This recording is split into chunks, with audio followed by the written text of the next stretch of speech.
प्यारे विद्यार्थियों, साथियों, नमस्ते। आज हम बात करेंगे व्यवहारवाद और उत्तर व्यवहारवाद में क्या अंतर है। अर्थात जब दो अवधारणाओं का तुलनात्मक अध्ययन किया जाता है तो उन दोनों ही अवधारणाओं को हम ठीक से समझ सकते हैं।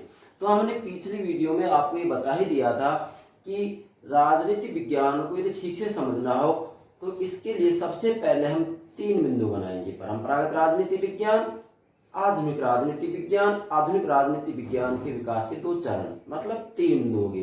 परंपरागत राजनीति विज्ञान, व्यवहारवाद, उत्तर व्यवहारवाद। तो आज हम क्या बताएंगे आपको, व्यवहारवाद और उत्तर व्यवहारवाद में क्या अंतर है।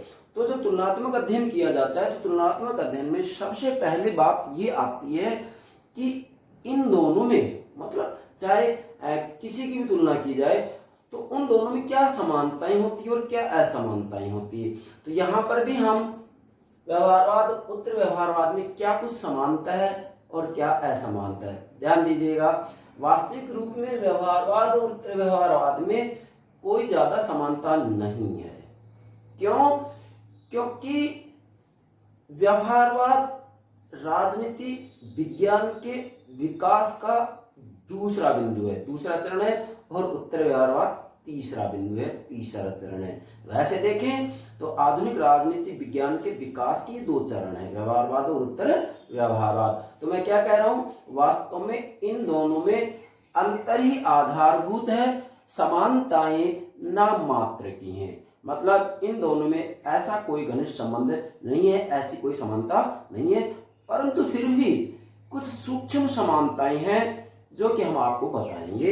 यहाँ विद्यार्थियों को विशेषकर इस बात का मालूम नहीं होता है, इसलिए हम आपको यहाँ बताने का प्रयास कर रहे हैं क्या कि व्यवहारवाद और उत्तर व्यवहारवाद में क्या समानता है।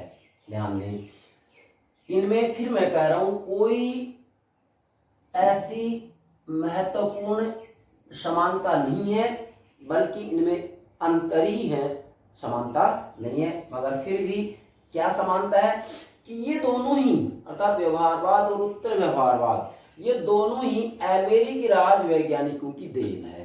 क्लियर? क्या कि व्यवहारवाद और उत्तर व्यवहारवाद दोनों ही संयुक्त राज्य अमेरिका के राज वैज्ञानिकों की देन है। ठीक है, ये समानता बन रही है। अगली बात क्या है, ध्यान दें कि उत्तर व्यवहारवाद में एक महत्वपूर्ण सुधार है। अर्थात वास्तव में व्यवहारवाद में कुछ सुधार किया जा रहा है, और वही क्या है, उत्तर व्यवहारवाद है। अर्थात व्यवहारवाद के बाद में जो व्यवहारवाद का रूप परिवर्तित कर दिया जाता है वही उत्तर व्यवहारवाद है। क्लियर? तो यहाँ भी ये कोई हम कहेंगे कि समानता नजर आ रही है, परंतु फिर मैं कह रहा हूं कि इनमें कोई ज्यादा समानता नहीं है। अगली बात क्या है कि प्रारंभ में अधिकांश विद्वान, क्या प्रारंभ में अधिकांश विद्वान जो व्यवहारवादी थे वे ही उत्तर व्यवहारवादी हैं। अर्थात भाई जिन विद्वानों के द्वारा, या जो विद्वान पहले व्यवहारवादी थे वही बाद में उत्तर व्यवहारवादी बन जाते हैं। जैसे समडेव डिस्टन है, पहले व्यवहारवादी थे, उसके बाद में ये स्वयं क्या बन जाते हैं, उत्तर व्यवहारवादी बन जाते हैं। क्यों? क्योंकि इन्होंने कहा कि अब हमें उत्तर व्यवहारवादी बनना पड़ेगा। क्यों बनना पड़ेगा कि हम तथ्यात्मक खोज तो कर रहे हैं, वैज्ञानिक पद्धति का प्रयोग तो कर रहे हैं, लेकिन उनका सामाजिक समस्याओं के संदर्भ में कोई महत्व नहीं है, कोई सार्थकता नहीं है। इसलिए हम तथ्यों के साथ साथ मूल्यों के ऊपर भी बल देंगे। क्या? मूल्यों के ऊपर भी बल देंगे। इसलिए जो व्यवहारवादी हैं वही उत्तर व्यवहारवादी बन जाते हैं। तो ये तो होगी उनका सूक्ष्म समानता। ठीक है, अब ध्यान दें, वास्तव में इनमें ऐसी कोई समानता नहीं है। इनमें जो है वो महत्वपूर्ण क्या है, अंतर ही है। अर्थात व्यवहारवाद और उत्तर व्यवहारवाद में आधारभूत रूप में अंतर ही पाए जाते हैं।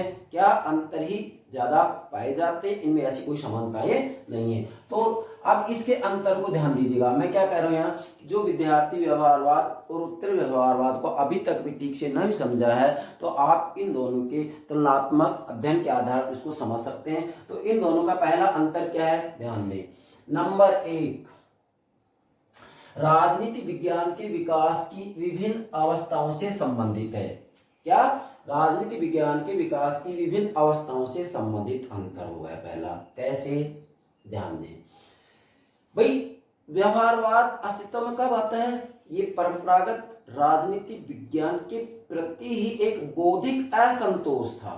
क्या था? बौद्धिक असंतोष, अर्थात आधुनिक राजनीति विज्ञान के विकास का पहला चरण व्यवहारवाद है। इसके बाद में व्यवहारवाद में भी कमी थी, ये केवल तथ्यात्मक अध्ययन कर रहे थे। तो ऐसी स्थिति में राजनीति विज्ञान के अंतर्गत सुधार करने के लिए वास्तविक रूप में जो स्वयं व्यवहारवादी हैं वो आदमी क्या बन जाते हैं? उत्तर व्यवहारवादी बन जाते हैं। इसलिए उत्तर व्यवहारवादी तथ्यों के साथ मूल्यों के अध्ययन की बात भी करते हैं। इसलिए वास्तविक रूप में व्यवहारवाद राजनीति विज्ञान के विकास का दूसरा चरण है, उत्तर व्यवहारवाद तीसरा चरण है। अर्थात आधुनिक राजनीति विज्ञान के विकास का पहला चरण व्यवहारवाद और दूसरा उत्तर व्यवहारवाद। तो ये इनमें अंतर होगा। दूसरा क्या है कि दोनों धारणाओं की प्रकृति में अंतर है। दोनों धारणाओं की प्रकृति में क्या अंतर है? अर्थात व्यवहारवाद और उत्तर व्यवहारवाद की प्रकृति में भी अंतर है। अंतर क्या है प्रकृति में? कि वास्तविक रूप में जो व्यवहारवादी थे वो तथ्यात्मक अध्ययन तो कर रहे थे, वैज्ञानिक पद्धति का प्रयोग तो कर रहे थे, लेकिन ये कोई सामान्य सिद्धांत देने में सफल नहीं हुए। और इसी के साथ में वास्तविक रूप में जो सामाजिक समस्याएं थी, मानवीय समस्याएं थी, उनका समाधान देने में भी ये समर्थ नहीं हुए। इसलिए व्यवहारवादी रचनात्मक नहीं थे, जबकि उत्तर व्यवहारवादी की प्रकृति रचनात्मक है। क्यों रचनात्मक? अर्थात ये तथ्यात्मक अध्ययन तो करते हैं, वैज्ञानिक पद्धति का प्रयोग तो करते हैं, लेकिन इनका कहना है कि जो शोध की जाए, क्या जो शोध की जाए वह मानवीय समस्याओं के संदर्भ में, विश्वव्यापी समस्याओं के संदर्भ में सार्थक होनी चाहिए। मतलब इन्होंने वास्तविक रूप में मानव जाति के कल्याण की बात की है। इसलिए उत्तर व्यवहारवाद क्या है? रचनात्मक है। क्लियर हो गया? तो व्यवहारवाद रचनात्मक नहीं है, उत्तर व्यवहारवाद रचनात्मक है, अर्थात सामाजिक पुनर्निर्माण की बात करते हैं, जबकि ये सामाजिक पुनर्निर्माण की बात नहीं करते हैं। क्लियर? तीसरा अंतर नोट करें, मूल्यों की दृष्टि से अंतर। अब भाई यहां मैं आपको क्या समझाऊं? इससे पहले हमने आपको परंपरागत राजनीति विज्ञान, आधुनिक राजनीति विज्ञान, जिसमें दोनों पार्ट व्यवहारवाद उत्तर व्यवहार, ठीक से समझा दिया। तो अब यहाँ भी कोई बताने की आवश्यकता है? आप बताइए क्या कि मूल्यों की दृष्टि से अंतर क्या है? क्लियर है? क्या व्यवहारवादी मूल्यों का अध्ययन कर रहे थे? नो, व्यवहारवादी केवल तथ्यों के अध्ययन की बात कर रहे हैं, वैज्ञानिक पद्धति के प्रयोग की बात कर रहे हैं, विभिन्न प्रकार की तकनीकों का प्रयोग कर रहे हैं, अर्थात ये केवल तथ्यात्मक अध्ययन की बात कर रहे हैं। अब इस शोध की सार्थकता है या नहीं, मानवीय समस्याएं दूर हो पा रही या नहीं, कौन सा मूल्य उच्च होगा, कौन सा निम्न होगा, क्या उचित है, क्या अनुचित है, क्या नैतिक है, क्या अनैतिक है, इससे इनका कोई लेना देना नहीं है। इसका मतलब व्यवहारवादी केवल तथ्यों की बात करते हैं, केवल तथ्यों की बात करते हैं, जबकि उत्तर व्यवहारवादी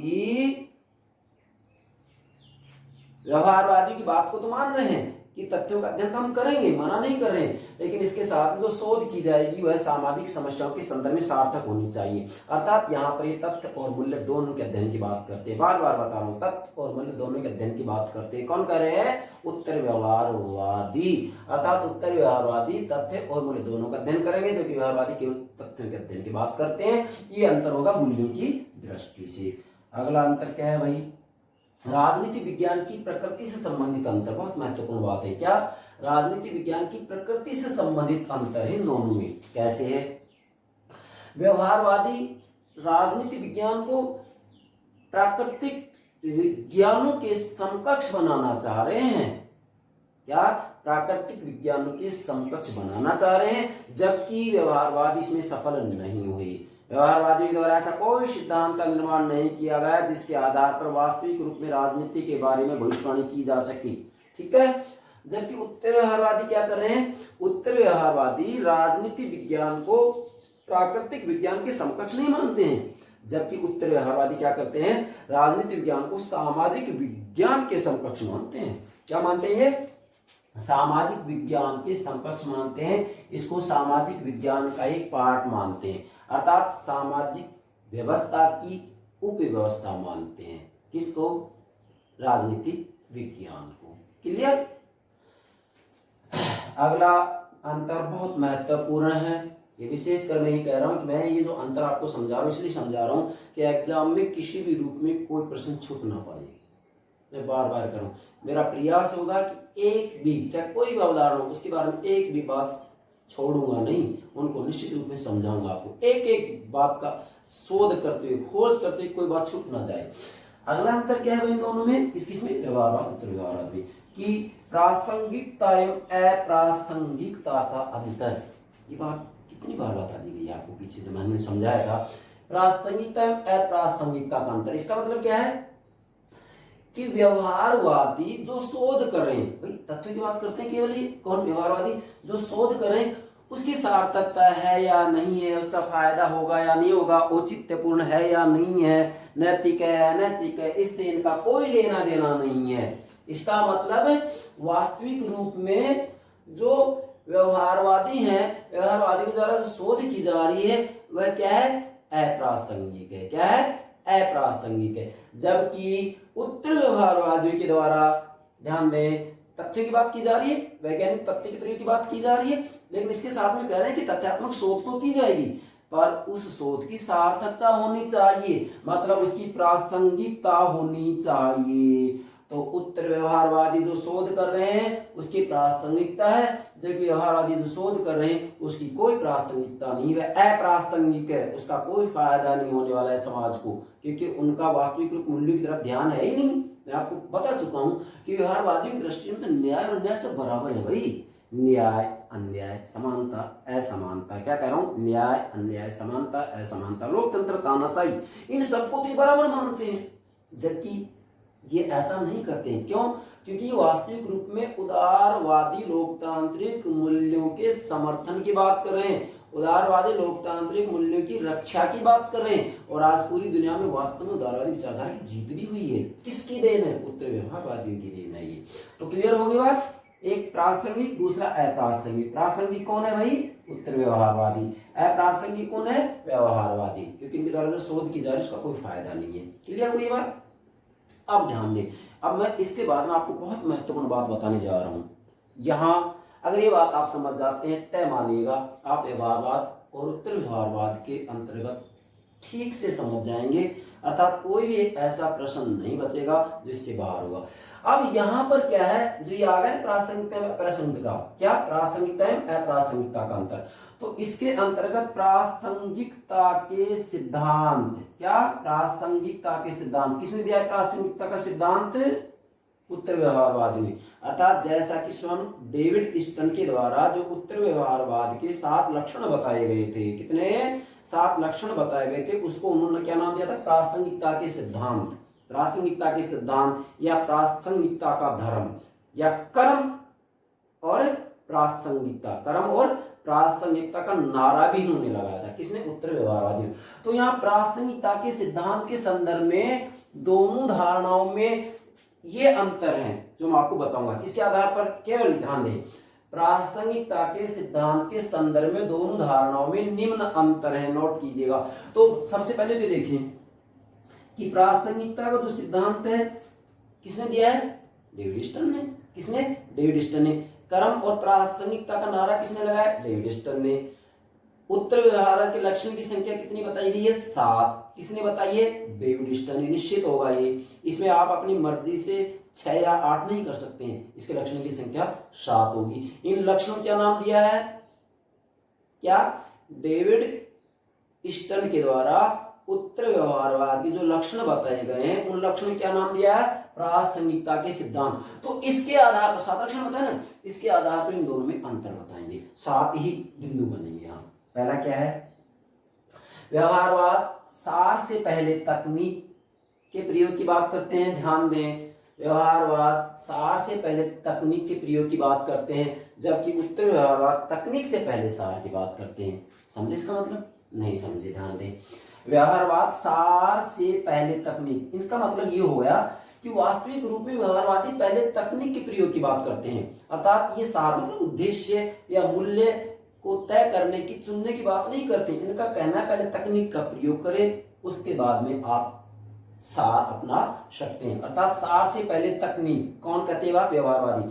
उत्तर व्यवहारवादी क्या करते हैं, तकनीक से पहले सार। इनका कहना है कि पहले आप अपना उद्देश्य निश्चित कीजिएगा, आप पहले अपना उद्देश्य निश्चित कीजिएगा, मूल्य निश्चित कीजिएगा, उसके बाद में तकनीक का प्रयोग कीजिएगा। तकनीक प्रश्नावली, साक्षात्कार, अनुसूची, सांख्यिकी पद्धति, जो भी है वैज्ञानिक पद्धति, उनका प्रयोग। तो ये तकनीक से पहले सार की बात करें, बहुत महत्वपूर्ण बात है, एग्जाम में निश्चित रूप में पूछा जाता है।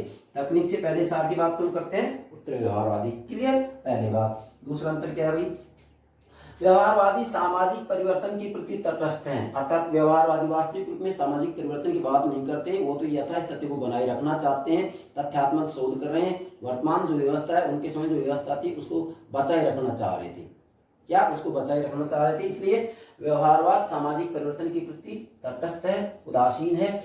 जबकि उत्तर व्यवहारवादी सक्रिय समर्थन की बात करें, किसके प्रति, सामाजिक परिवर्तन के प्रति। अर्थात उत्तर व्यवहारवादी सामाजिक परिवर्तन के लिए सक्रिय समर्थन देते हैं। इनका कहना है कि सामाजिक व्यवस्था में परिवर्तन होना चाहिए। अर्थात व्यवहारवाद परिवर्तन की बात नहीं करते हैं, जबकि उत्तर व्यवहारवाद सामाजिक परिवर्तन की बात करते हैं या सामाजिक परिवर्तन के प्रति सक्रिय समर्थन देते हैं। अगला अंतर, व्यवहारवाद राजनीति विज्ञान के वैज्ञानिकरण पर बल देता है। क्या, बार बार कह रहा हूं, व्यवहारवाद राजनीति विज्ञान के वैज्ञानिकरण पर बल देता है। अर्थात वास्तविक रूप में ये राजनीति का विज्ञान बनाना चाह रहे हैं। क्या, राजनीति का विज्ञान बनाना चाह रहे हैं। जबकि उत्तर व्यवहारवादी मानवीय समस्याओं का व्यवहारिक हल, क्या, मानवीय समस्याओं का व्यवहारिक हल ढूंढना चाह रहे हैं। क्यों, क्योंकि इनका कहना था कि जो विश्वव्यापी समस्याएं जैसे आतंकवाद है, पर्यावरण प्रदूषण है, वास्तविक रूप में आज हम देखें तो आणविक युग है, ऐसी स्थिति में युद्धों का खतरा भी बना हुआ है। तो इनका कहना है कि सबसे पहले तो हमारा ध्यान ये होना चाहिए कि हम वास्तविक रूप में मानव जाति की रक्षा कर सके, अर्थात मानव जाति को विनाश से बचा सके। तो इनका मुख्य ध्यान इस तरफ है, इसलिए इसका अंतर होगा। मतलब व्यवहारवादी केवल राजनीति का विज्ञान बनाना चाह रहे हैं, जबकि उत्तर व्यवहारवादी मानवीय समस्याओं का व्यवहारिक हल ढूंढना चाह रहे हैं। ठीक है, इसको विज्ञान तो बनाना चाह रहे हैं, लेकिन देखो अंतर है। व्यवहारवाद ज्ञान के लिए ज्ञान, व्यवहारवादी क्या करते हैं, ज्ञान के लिए, क्या, ज्ञान के लिए, ज्ञान की प्राप्ति के लिए शोध कर रहे हैं। मतलब ये केवल ज्ञान की प्राप्ति करना चाह रहे इसलिए शोध करें। जबकि ये क्या करें, मानव जीवन के लिए ज्ञान चाहिए, मानव जीवन की रक्षा के लिए ज्ञान चाहिए इनको। ये ज्ञान के लिए ज्ञान की प्राप्ति करें, ये जीवन के लिए, जीवन की रक्षा के लिए ज्ञान की प्राप्ति कर रहे हैं। चौथा अंतर क्या है, व्यवहारवाद मूल्य निरपेक्ष ज्ञान के ऊपर बल देता है या विश्वास करता है। मूल्य निरपेक्ष मतलब यहाँ ये तथ्यात्मक अध्ययन करेंगे, वैज्ञानिक पद्धति का प्रयोग करेंगे। इसका मतलब क्या है, ये मूल्यों को किसी भी रूप में स्थान नहीं देंगे, इसलिए व्यवहारवादी क्या करते हैं, मूल्य निरपेक्ष ज्ञान के ऊपर बल देते हैं। जबकि उत्तर व्यवहारवादी मूल्य सापेक्ष, क्या, मूल्य सापेक्ष ज्ञान की अवधारणा विश्वास करते हैं। ये उत्तर व्यवहारवादियों का कहना है कि तथ्यात्मक अध्ययन तो हम करेंगे, कोई दिक्कत नहीं है, तथ्य के ऊपर हम बल देंगे, कोई परेशानी नहीं है, लेकिन जो तथ्य एकत्रित किए जाएंगे मूल्यों के संदर्भ में होना चाहिए, सामाजिक समस्याओं के संदर्भ में सार्थक होना चाहिए। इसलिए ये मूल्य सापेक्ष ज्ञान की अवधारणा विश्वास करते हैं। अंतर समझ में आ गया। व्यवहारवाद क्या करते हैं, मूल्य निरपेक्ष ज्ञान विश्वास करते हैं, जबकि उत्तरवादी मूल्य सापेक्ष ज्ञान की अवधारणा विश्वास करते हैं। बहुत महत्वपूर्ण बात है। अगला अंतर, मानवीय मूल्यों की प्रति प्रतिबद्धता का अभाव।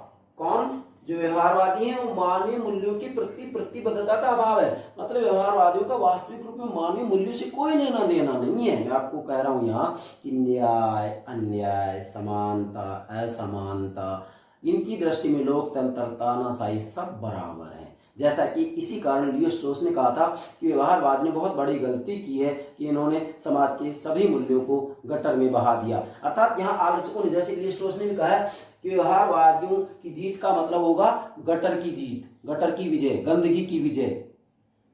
क्या, गंदगी की विजय। ठीक है, तो ये क्या हो गया, पहला, व्यवहारवादी मानवीय मूल्यों के प्रति प्रतिबद्ध नहीं है। जबकि यहाँ पर जो उत्तर व्यवहारवादी हैं वो वास्तविक रूप में बुद्धिजीवियों को मूल्यों के प्रति प्रतिबद्ध होना चाहिए, ऐसा करे। अर्थात जितने भी बुद्धिजीवी हैं, बुद्धिजीवियों से मिलकर जो संस्थाएं बनाई जा रही हैं, जो संस्थाओं का निर्माण किया जा रहा है, जैसे महाविद्यालय, विश्वविद्यालय और अन्य कितनी भी संस्थान है, उन सभी को वास्तविक रूप में मानवीय मूल्यों की रक्षा के लिए राजनीति के मैदान में उतर जाना चाहिए, राजनीति में कूद जाना चाहिए, राजनीति में भाग लेना चाहिए। किसके लिए? मानवीय मूल्यों की रक्षा के लिए। तो क्लियर होगा ये बात? फिर से दोहरा रहा हूँ। व्यवहारवादी मानवीय मूल्यों के प्रति प्रतिबद्ध नहीं है, मतलब मानव के जो सर्वोच्च मूल्य हैं, मानव के जो सर्वोच्च मूल्य हैं उनके प्रति प्रतिबद्ध नहीं है, उनकी रक्षा की बात नहीं कर रहे हैं। इनकी दृष्टि में सभी मूल्य बराबर हैं। ये तो केवल तथ्यात्मक शोध के ऊपर बल देंगे, उस शोध से फायदा हो रहा है या नहीं हो रहा है, सामाजिक संदर्भ में वह वास्तविक रूप में सार्थक है या नहीं है, इससे इनका कोई लेना देना नहीं है। जबकि जो उत्तर व्यवहारवादी हैं वो बुद्धिजीवियों को वास्तविक रूप में मानवीय मूल्यों की रक्षा के लिए राजनीति में कूद जाने की सलाह दे रहे हैं और कह रहे हैं कि मानवीय मूल्यों की रक्षा के प्रति इनको प्रतिबद्ध होना चाहिए। किनको? बुद्धिजीवियों को। अगली बात बहुत महत्वपूर्ण है। व्यवहारवाद राजनीति विज्ञान को केवल एक मनन विज्ञान बनाना चाह रहे हैं। क्या? केवल मनन विज्ञान बनाना चाह रहे हैं कि ये केवल शोध करें, तथ्यात्मक शोध करें, उसके आधार पर सिद्धांतों का निर्माण करें, उसके बाद उसके आधार पर भविष्यवाणी करें, सभी मूल्य इनकी दृष्टि में बराबर है।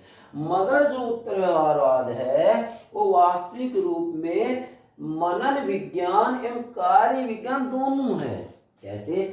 तथ्यात्मक शोध तो करेंगे, सिद्धांत तो बनाएंगे, लेकिन जो शोध की जाए वह सामाजिक समस्याओं के संदर्भ में, मानवीय मूल्यों की रक्षा के संदर्भ में सार्थक होनी चाहिए। इसलिए उत्तर व्यवहारवाद राजनीति विज्ञान को मनन विज्ञान एवं कार्य विज्ञान दोनों ही बनाना चाहता है, जब व्यवहारवादी केवल मनन विज्ञान बनाना चाह रहे हैं। क्लियर हो गया? अंतिम हम आपको बताना चाह रहे हैं कि उत्तर व्यवहारवादियों ने, जैसा कि डेविड स्टन उत्तर व्यवहारवाद की 7 ही लक्षण बताता है, उन 7 लक्षणों के आधार पर हम आपको अंतर भी बता रहे हैं। यहाँ पर पिछली वीडियो में हमने उत्तर व्यवहारवाद के लक्षण समझा दिए हैं, तो ध्यान दीजिएगा प्लीज। ये बिंदु मैं स्वयं अपने विवेक से तैयार कर रहा हूँ, जिससे कि आप इनको ठीक से समझ जाएं। अब क्या है अगला कि व्यवहारवाद या व्यवहारवादी व्यवसायों के राजनीतिकरण के प्रति उदासीन है। मतलब जो व्यवहारवादी हैं वो वास्तविक रूप में जो विभिन्न प्रकार के बुद्धिजीवी हैं उनको राजनीति में कूद जाने की सलाह नहीं दे रहा है, जबकि उत्तर व्यवहारवादी विभिन्न प्रकार के व्यवसायों के राजनीतिकरण पर बल देता है। अर्थात वही बात आती है कि बुद्धिजीवियों से जिन विभिन्न संस्थाओं का निर्माण होता है उन सभी को राजनीति के मैदान में कूद जाना चाहिए। अर्थात सभी प्रकार के व्यवसायों का ये राजनीतिकरण करना चाह रहे हैं, राजनीतिकरण पर बल दे रहे हैं उत्तर व्यवहारवादी, जबकि ये विभिन्न प्रकार के व्यवसायों के राजनीतिकरण के प्रति उदासीन है। ये उनका राजनीतिकरण नहीं करना चाह रहे हैं, जबकि उत्तर व्यवहारवादी व्यवसायों के राजनीतिकरण के ऊपर बल दे रहे हैं। तो ये हो गए आपके प्रासंगिकता के सिद्धांत के संदर्भ में व्यवहारवाद और उत्तर व्यवहारवाद में अंतर। तो ध्यान दीजिएगा, ये हो गया आपका व्यवहारवाद और उत्तर व्यवहारवाद में क्या अंतर है। अब यदि हम इन दोनों के अंतर को समझ जाते हैं तो प्लीज वास्तव में व्यवहारवाद और उत्तर व्यवहारवाद में कोई बात शेष नहीं रहती है। पुनः अंत में मैं आपको एक बात फिर बताना चाह रहा हूँ। क्यों बताना चाह रहा हूँ? क्योंकि इसके बाद में हम जो अगली अवधारणा लेंगे वो लेंगे शक्ति। क्या? शक्ति, सत्ता और वैधता की बात करेंगे। इसलिए मैं पुनः एक बात दोहरा रहा हूँ यहाँ कि राजनीति विज्ञान को यदि हमें समग्र रूप में, संपूर्ण रूप में ठीक से समझना है तो आपको 3 बिंदु ध्यान में रखने हैं। पहला, परंपरागत राजनीति विज्ञान, जिसमें आदर्शात्मक अध्ययन किया जाएगा, दार्शनिक पद्धति का प्रयोग किया जाएगा। दूसरा, आधुनिक राजनीति विज्ञान। आधुनिक राजनीति विज्ञान विकास के 2 चरण होंगे, व्यवहारवाद और उत्तर व्यवहारवाद। व्यवहारवादी केवल तथ्यों के अध्ययन की बात करेंगे, वैज्ञानिक पद्धति के प्रयोग की बात करेंगे। ठीक है। इसके बाद में जो उत्तर व्यवहारवाद है वह परंपरागत राजनीति विज्ञान और व्यवहारवाद में जो गुण थे उन दोनों गुणों का समन्वय कर देता है, इनके दोषों को, कमियों को छोड़ देता है। अर्थात उत्तर व्यवहारवादी तथ्य और मूल्य दोनों के अध्ययन की बातें करते हैं। इसका मतलब राजनीति विज्ञान के विकास को समग्र रूप में समझना हो तो परंपरागत राजनीति विज्ञान, व्यवहारवाद और उत्तर व्यवहारवाद, इन 3 बातों को समझना बेहद जरूरी है। और हमने ये 3 बातें ही संपूर्ण रूप में समझाने का प्रयास किया है। तो प्लीज हमारे चैनल को सब्सक्राइब अवश्य कीजिएगा, हमारी वीडियो को लाइक कीजिएगा, शेयर कीजिएगा। Thank you very much.